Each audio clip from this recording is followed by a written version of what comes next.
Hi, it's Stephanie Regal from Out to Lunch. I'm looking forward to inviting people to have lunch with me again soon. Till it's safe to do that, let's revisit this conversation from pre-COVID days. Major support for Out to Lunch is provided by the law firm of Jones Walker, established in 1937 with over 375 attorneys in offices throughout the U.S., providing a comprehensive range of services to a local, national, and international client base. JonesWalker.com. And by Hancock Whitney. Hancock Whitney is here for families, here for businesses, here for communities during this challenging time. Visit HancockWhitney.com/COVID-19 for the latest. And by Shorten Associates, legal recruiters in Louisiana and Texas.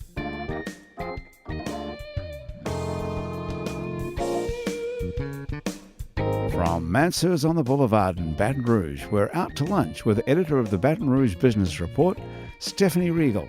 It's business Baton Rouge style. Hi, I'm Stephanie Regal. Welcome to Out to Lunch. As technology continues to evolve and change the world around us, our local economy is changing too and adapting, taking advantage of the opportunities the tech sector creates and preparing the next generation of tech workers for the jobs that need filling today and in the years to come.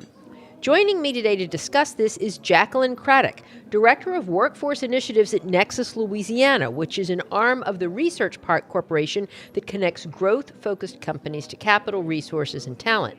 In her role, Jacquelyn oversees a relatively new program called Apprenti Louisiana, an apprenticeship program that provides education and paid on-the-job training for those interested in joining the tech sector. Unlike other apprenticeship programs which might focus on the skilled trades, Apprenti is focused on the tech sector, which means apprentices work in computer programming, web development, software development, IT support, and security administration, just to name a few. It's a badly needed program in this state, and it is making a difference in its short life. Jacquelyn is a native of South Louisiana and a graduate of LSU who came back to Louisiana to work at LSU more than a decade ago after getting a master's degree in public administration at Tennessee and working several years in that state. Jacquelyn, thank you so much for being here today. Great story. Thank you. And with me and Jacquelyn at the table is Casey Roussel, CEO of Entrical, a Baton Rouge-based tech company that specializes in technology solutions in the security sector. Entrical is a relatively new company that has several products, including a database that allows law enforcement agencies to share information with each other, a facial recognition and object comparison software, and Platform 11, which enables law enforcement and commercial users to share information designed to keep those users safe. Casey has been CEO of the company since mid-2019, though he was working with the firm before that in his capacity as an IT consultant. And Casey, this is such a great story, and you were sharing some of the products with us, and we've been already having such an interesting discussion. So thanks for being here on Out to Lunch. You're welcome. Glad so to much be here. fun. Well, Jacquelyn, I'm going to start with you. Apprenti is part of a larger national program, right, that was started in Seattle. It's administered by the U.S. Department of Labor, and Nexus is sort of the local administrator of it? Yes, that's correct. So Nexus Louisiana is an intermediary company that is providing Apprenti to the ecosystem here throughout Louisiana. So we are in a number of markets here in Louisiana, but Apprenti nationally is in 15 different states and markets where technology are hubbed. Okay. And what companies do y'all play? How many companies do y'all place apprentices with? How many apprentices do y'all have in the program? Right. So great question. So Apprenti, we started with a pilot cohort in cybersecurity analyst, and we had 5 companies that participated with us, placing 10 apprentices at those respective companies. As we look to accelerate Apprenti here in 2020, we'd like to grow and have more companies participate with us, looking forward to occupational roles of an IT support professional, again, cybersecurity analysts, software developers. And so is the problem that the people entering, and presumably primarily young people entering these fields, they're not being properly trained, or they just need more on-the-job training? I mean, I know a trained workforce is the big issue that we hear so much about here in Louisiana.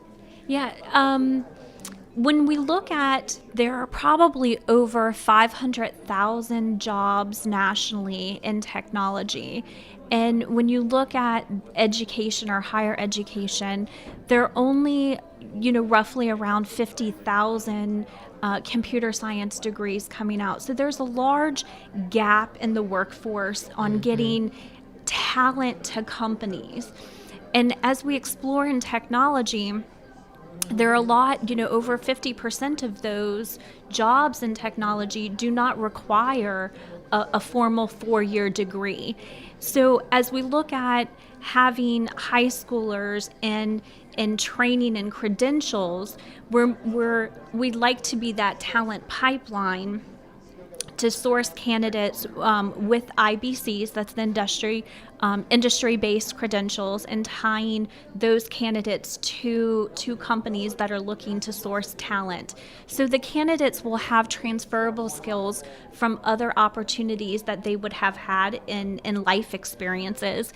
And we provide the training for them and then partner them and source them to companies. Fantastic. And companies like Entrical, no doubt, because you all are a tech company, and I would imagine you have a need for all sorts of tech workers, Casey. Tell us, though, about exactly what Entrical does, because I know it's made up of some other companies that y'all acquired. It's got a bunch of different product lines. I mentioned 3 of them. They're all around the security sector.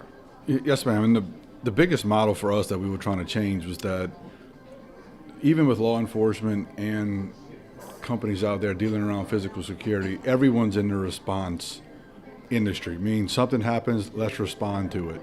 So we kind of took approach and said, hey, how can we figure out how to stop these things from happening in the first place? So no one has to respond, or at least we can limit the disaster that happens. And a lot of it has to deal with data. How can people communicate? And one of the big things we found was that there was no way for the commercial sector to not only communicate internally, but also communicate with their neighbors and with law enforcement. So if you take the situation of, if you're in the middle of a city block and there's an active shooter going on, right now there is absolutely no way for law enforcement or anybody to communicate with all those surrounding properties that there's an emergency, so stay inside, don't come out. None of that exists.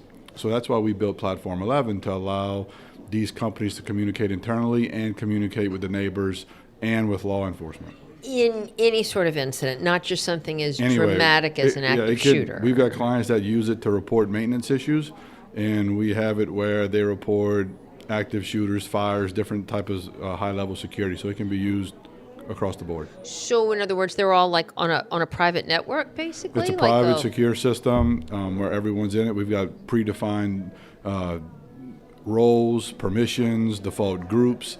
That's all set up and customized for the particular property owner. For example, one of our property owners owns over 200 buildings throughout the country, and he has all of his buildings on it where he can, within 30 seconds, he can communicate with every single tenant, let them know exactly what's going on. They commute with their neighbors, other buildings, security. It's unbelievable. And it's like an app on your phone, I would imagine? Or do you interface on your laptop? Yeah, it's all web-based. It all runs in a secure cloud environment, but it works on phones. It auto-formates to fit any device you're on. So cool. Okay. Now, you also have this facial recognition software that you were telling us about. Yes, ma'am. Facial rec is becoming very popular. It's getting some bad, press out there, you'll call it, because privacy rights people are under an impression that, okay, everyone's out recording people's faces and using their face to track them and do all this sort of stuff, which is furthest from the truth.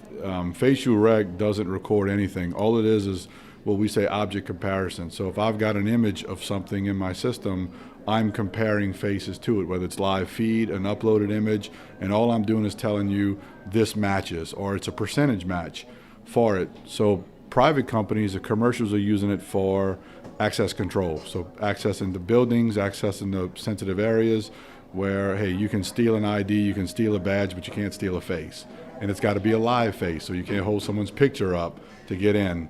So it'll access doors, access different things. We're using face to do that. On the law enforcement side, it's helping identifying wanted individuals. And now we're getting into with missing children. So where if children Amber Alerts and stuff where we can upload the photo, and everyone that's running our facial rec system, if that child passes, it can alert and say you see them. Okay, so wait, you can use the photo for something like missing children, but I can't use a photo to get in a building if it needs to see my real face. Correct. How does that work? So let's say if I own my company and on my door I have facial rec, I load all of my employees into my system. So if you're not an employee, that door won't open. But I can also add a vendor. So if I know a vendor's coming to the office, I can load their picture. It'll let the vendor in.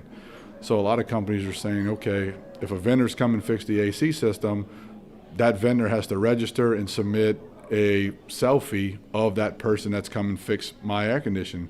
And so when that vendor gets there, if the face doesn't match, that person's not getting in. Fantastic. So they're using it to control who's entering the buildings. I want to hear some more about the products because I love them, but I want to ask you because I need to bring Jacquelyn into the conversation because I know she has a lot to add. And so, I'm curious. Was the software developed here in Baton Rouge using local talent, or in part? Well, yes, ma'am. Anything that's dealing with anything that's law enforcement, sieges, criminal data, that's all done here in the U.S. We do have. But in Baton Rouge? Yes, in Baton Rouge. Our office is here in Baton Rouge. And we do have a subsidiary office in India as well. We have an office right outside of London as well. But most of the heavy software stuff is done here locally in Baton Rouge. By local talent? And designed here locally, yes. Wow, okay. So, do you all know of many companies like this, Jacquelyn? And are these the kind of companies that you all hope to place people with? Yes, absolutely. So if there are opportunities and vacancies that companies, or growth and expansion opportunities that companies are forecasting, we'd like to be one pathway. So we don't claim to be the only pathway, but certainly one pathway. Apprenti is a registered apprenticeship, so it's not. It's really not an internship, and we're not a staffing agency, but we are a conduit. So we're also not the training provider. We partner with higher education or 2-year degree institutions to provide the training for us. So we don't want to disrupt certainly any of the training that's already happening, or providers in the industry that are doing that. But what space we operate in is the conduit for industry to be partnered with being able to have a return on investment and a talent pipeline to kind of connect those. So we do manage all of the compliance for companies, so companies don't have to get involved in any type of federal or state regulations, and we provide the return on investment, braiding workforce development funds so that it enhances the opportunity for companies to be involved and utilize those savings for their growth and expansion. So do you all pay the apprentices, or do you all pay the companies, or do you, or neither? How does the money funding picture work? Absolutely. So initially, we're doing this. Nexus LA is in this space. Apprenti is in this space, really to grow the ecosystem. But how we cover the cost of the training, so there's no initial cost to the company. To the employer. Right. There's no cost to the employer, and there's no training cost to the apprentices. You're listening to Out to Lunch. I'm Stephanie Riegel. I'm talking with Jacquelyn Craddock of Nexus Louisiana and Casey Roussel of Entrical. We'll be right back after this very short break.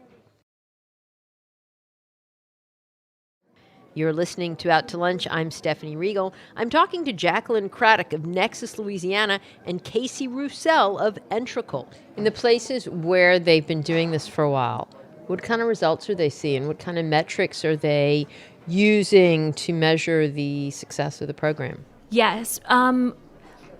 We have a high rate of apprentices. Generally, it started in software development with large companies that were looking to kind of grow platforms.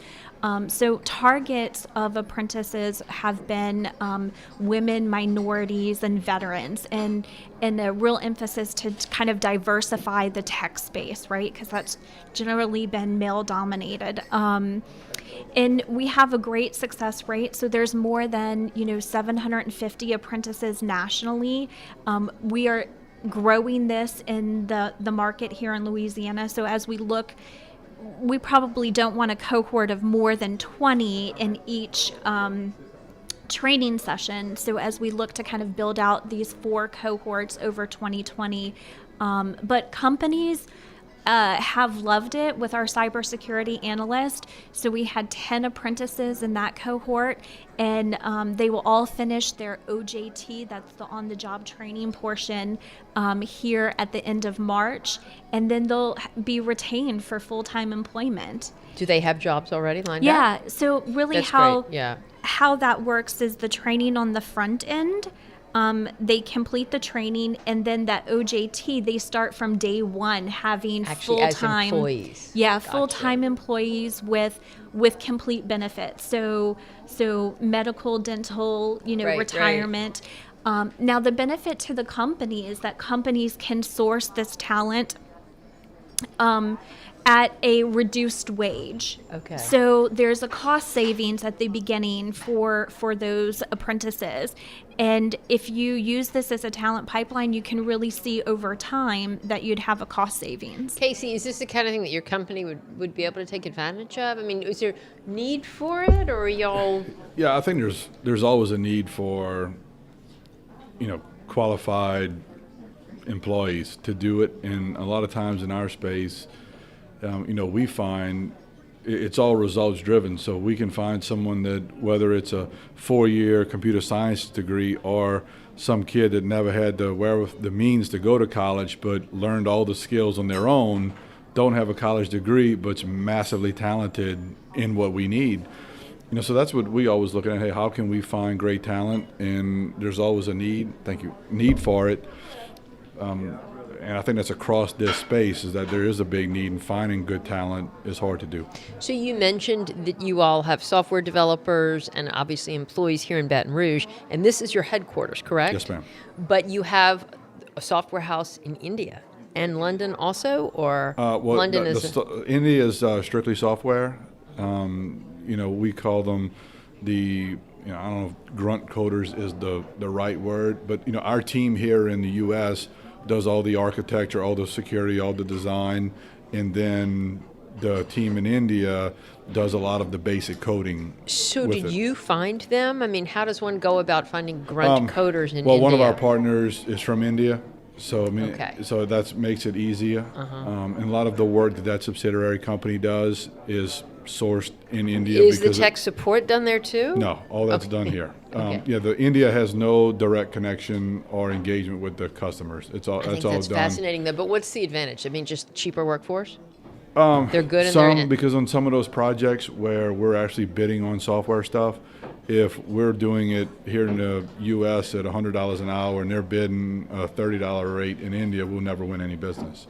So that's why we have to let the leads here in the States do the high-end stuff, but the lower-end work just has to be offshore. You can't compete on that side.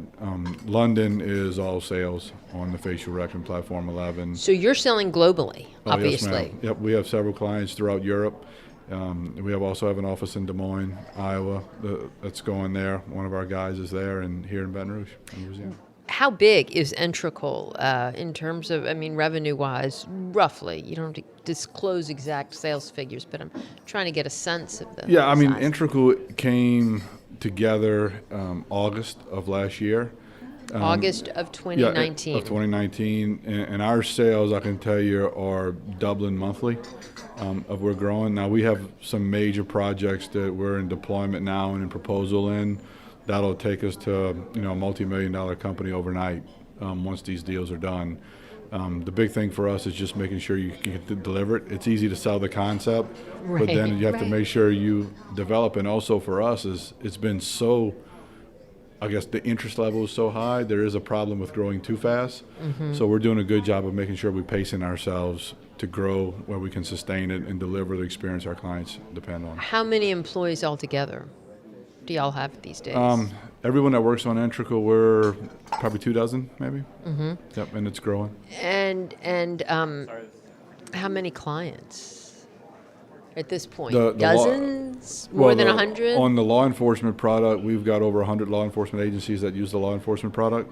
On the commercial side, we're probably half a dozen now, but they're big. They're big companies. So who else is doing this out there?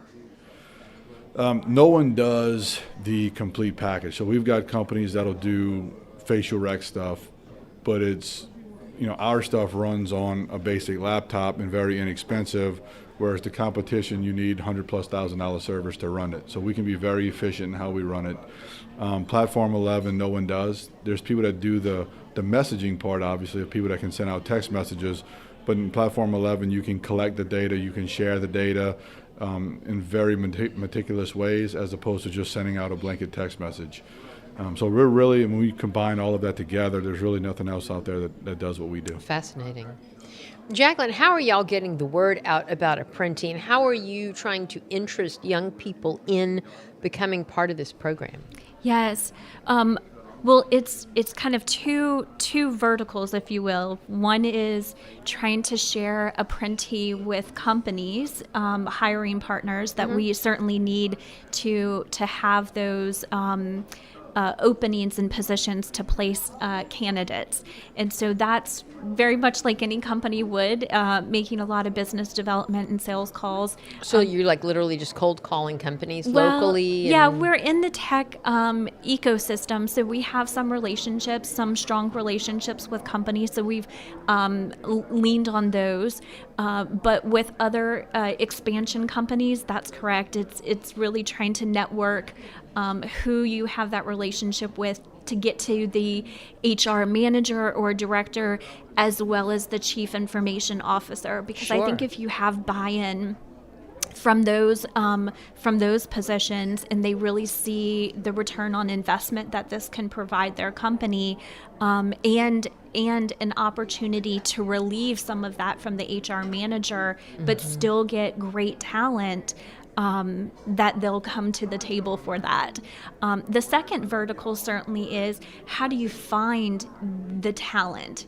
Where are we sourcing individuals from? And so that's kind of a community engagement. So we have some key community partners. We work with, in order to source veterans, we certainly know that persons are exiting out of the armed forces every month.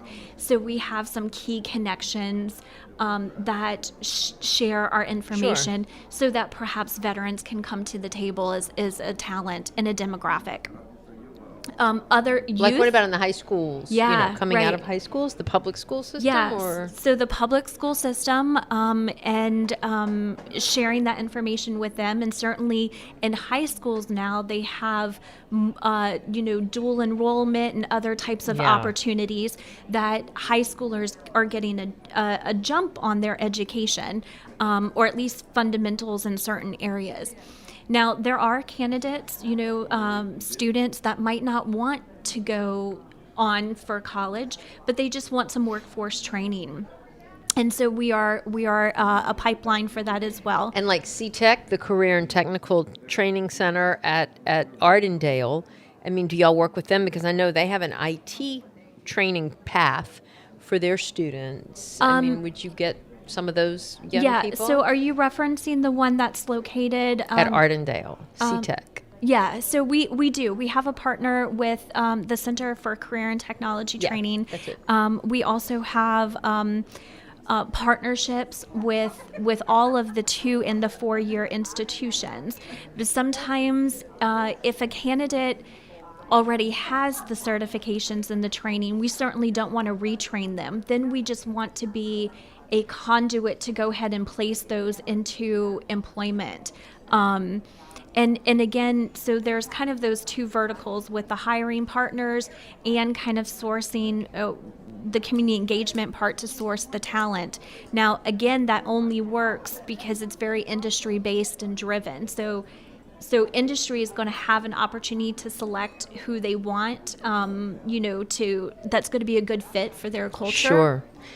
Casey, have you all had trouble getting And finding qualified, talented people in the IT sector and particularly software to work at your company, it's a issue that comes up often in these discussions. It can be. It's fortunate we've got fairly decent relationships with LSU and Southeastern in their computer sciences program.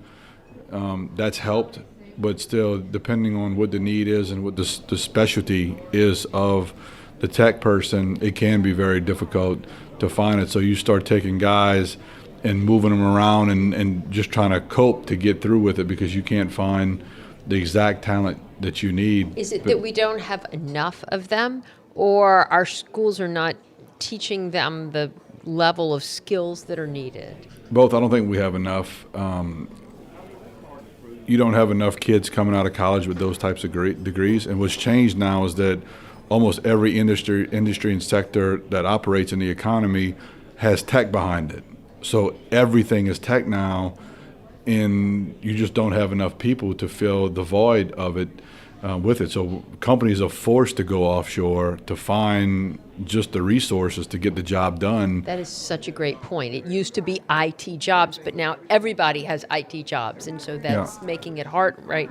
It is, and I'm hoping, I haven't seen it yet, but I'm hoping the trade schools and stuff can now start offering the tech degrees where, kids don't necessarily have to go through a 4-year college when everything they're going to learn is in their last year of school to get their specialty. How can we get these kids coming out where they can get the training, get the education they need, and enter the workforce, making terrific money, without the burden of a 4-year college on top of them. Because you're saying they don't need it. They don't need it. Yeah, I really love that point. The emphasis on there's so many companies that have tech jobs.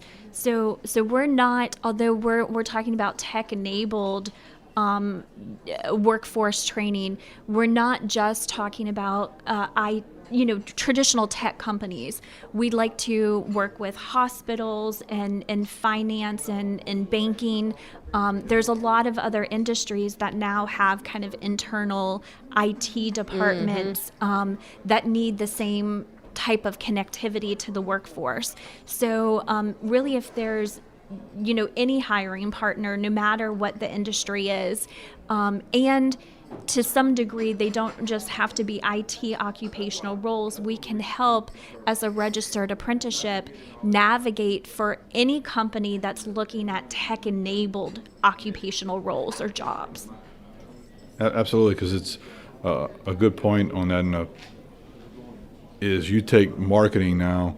Everybody thinks of marketing as, hey, it's business. But in today, if you come out in marketing and you don't know how to market and use social media and the internet on how to do it, you're not say worthless, but you don't have those skills. You need the tech skills of how to market online and use the technology to do it. And that's the gap where you have ideas and these talents, but they're missing the tech skills to actually implement it.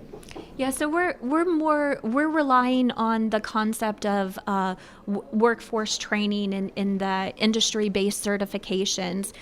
What we're seeing and feeling and hearing within kind of that ecosystem is that, again, you don't have to have that 4-year degree.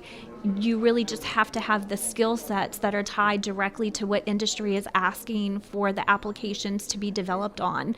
And if they have those IBCs, those industry-based certifications, then that's a gauge really to show that those candidates understand what they need to be doing and kind of can hit the floor running from And there's good money in these jobs? Oh absolutely. Yeah. All right. Well, Absolutely. Jacquelyn Craddock and Casey Roussel, you both are involved in a field that is increasingly important, so critical today. And our technology-related needs continue to grow, as we say, and will only be more important in the years to come. So thank you for working in this field out there and creating opportunities for young people. And I appreciate your time and insights today on Out to Lunch. Thank you so much. Thank you. It was wonderful. My guests today on Out to Lunch have been Jacquelyn Craddock of Nexus Louisiana and Casey Roussel of Entrical. You can find out more about Nexus Louisiana and Entrical by going to the links on our website, itsbatonrouge.la. If you want to know what we all look like, you can find photos from this show on our itsbatonrouge.la webpage and on our Out to Lunch Baton Rouge social media. Out to Lunch is a production of INO Broadcasting for its Baton Rouge.LA and WRKF 89.3 FM. The producer of our show is Grant Morris. Our technical producer is Eric Merle. Our associate producer is Peter Raschuti. Our Baton Rouge business consultants are Charlie D'Agostino, Dave Winwood, and Ann Edelman. Today's show was engineered by Colin Peden. I'm Stephanie Riegel. Thanks for joining me. I look forward to meeting you again next week around the table here at Mansur's for more business Baton Rouge style on Out to Lunch. Major support for Out to Lunch is provided by the law firm of Jones Walker, established in 1937 with over 375 attorneys in offices throughout the U.S., providing a comprehensive range of services to a local, national, and international client base. JonesWalker.com. And by Hancock Whitney. Hancock Whitney is here for families, here for businesses, here for communities during this challenging time. Visit HancockWhitney.com/COVID-19 for the latest.